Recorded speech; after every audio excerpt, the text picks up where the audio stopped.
Non haberá parada durante o verán na Illa da Arousa. Hoxe presentou o seu programa festeiro que enche os meses de xullo e agosto de citas prácticamente ineludibles. A programación das festas que vai haber durante todo o verán, tanto que teñen que ver coa cultura, co deporte e co tema de ocio, vale?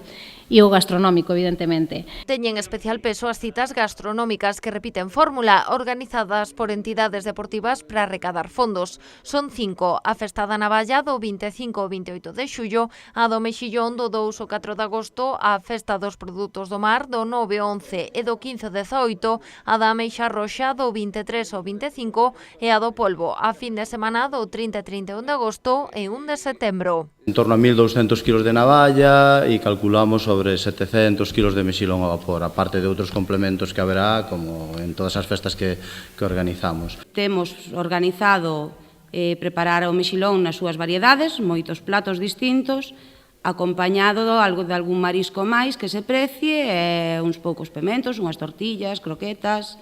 Na programación estas citas comparten protagonismo coas de carácter máis cultural e lúdico. É o caso do Carnabrando de agosto e de dúas propostas máis que consolidadas. O Mar nunha flor do 5 de agosto e Cultura nos Cons do 20 ao 22. Ademais do 25 ao 31 será a Festa do Deporte, unha proposta para chegar as diferentes disciplinas aos veciños. Cada ano isto vai medrando, o público é un público moi amable, un público, aínda que hai moito turista, é bastante lugareño. Calquera neno, familia ou calquera que queira tomar contacto cos deportes que temos aquí, pois o poida facer dunha forma festiva. Outras citas marcadas en vermello nesta programación son as festas do Carme entre o 17 e o 20 deste mes e o Atlantic Fest do 26 ao 28, que se ten convertido nun festival musical de referencia máis aló da nosa contorna.